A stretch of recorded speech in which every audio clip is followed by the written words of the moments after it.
Friend, when we talk about creation, we are not just talking about a nice little story that we should read to our children before bedtime that sounds wholesome and fun, but has no real world implication to the way that we live. No, creation is paramount to the foundation of the Christian faith, for without a solid understanding of creation, we are left prone to filling our head with worthless ideologies from culture that will shape how we live, act, and think. In fact, Paul in his letter to the Romans and the believers that are there, he explains what happens when we don't understand and engage with the creation narrative correctly. He says this in Romans 1:24-25, "Therefore, God gave them up in the lusts of their hearts to impurity, to the dishonoring of their bodies among themselves, because they exchanged the truth about God for a lie and worshipped and served the creature rather than the Creator, who is blessed forever and ever. Amen." See, there is an entire belief system today that is built on worship for the creation, not the Creator. But Paul is very clear, don't fall into this ideology that separates the Creator from creation, for if we worship Creator, the result is not an enhancement of society, but a deeper confusion and chaos in the world around us. There is an entire belief system, like I said, that is built on worship for the creature and creation, not the Creator. I mean, it doesn't take long for you to look around and see this play out everywhere. We have people who give control to the stars to determine their direction in life, how their day is going to function, and what personality they are. We have people who tell you to speak to the universe in positive ways that hopefully it will send something back to you. It's all about manifesting, having good vibrations, which is all rooted in a pantheistic worldview that says God is the world and all that is in it, and it's rooted in worship of creation, not the Creator. We have people who chase pleasure at all costs. It's about feeling good, finding pleasure, self-fulfillment, do whatever makes you feel happy, which is just a form of Epicurean thought and philosophy, which is rooted in worship for the creation, not the Creator. We have people who say, God doesn't care about you, what you do on this earth, be free, live your own life, find your own truth, live your own truth. See, this is based on such a deistic mindset, which says God is removed from His creation that He made many thousands of years ago, and ultimately it leads to a worship for the creation rather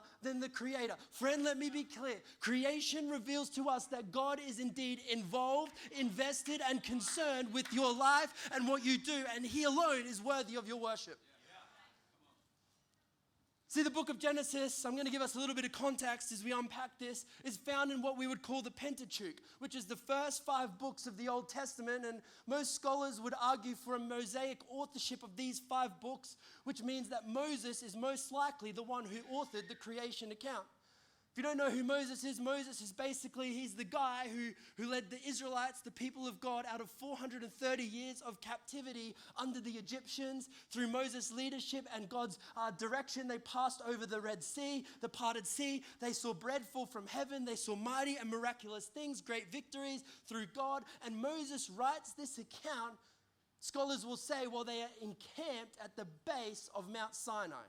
Now, Mount Sinai is where God delivered to His people the 10 Commandments.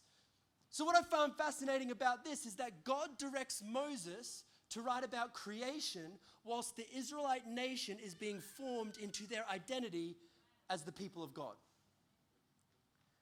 God takes Israel right back to creation as He's forming their identity as the people of God.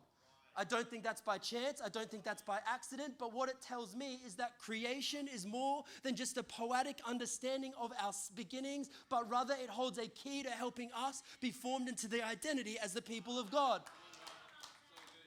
See, in the remainder of our time, what I want to help us unpack is some keys from creation. Oh, Nora, I love you. That's my child, by the way.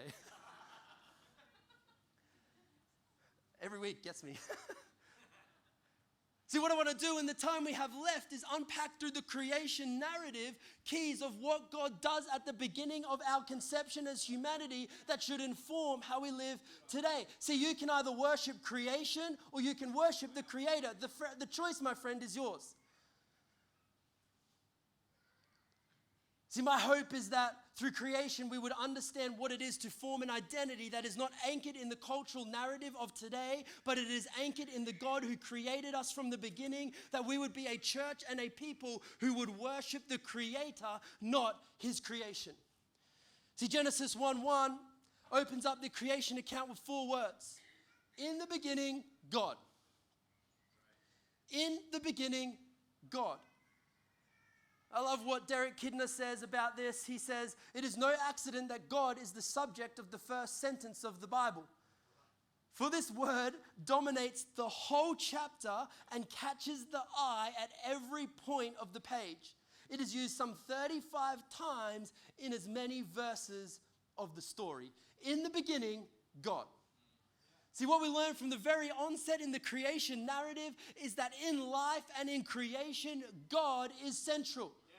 God is core. God is pivotal. Is this not contrary to popular belief of today that says you be your own God, you live your own life, you do whatever you want? But in Genesis, we learn that God was in fact there from the beginning. He began the beginning. He was before the beginning. In other words, God was not created. He was not formed. He was eternally present. See, God is the center of my life, not comfort. God is the center of my life, not pleasure.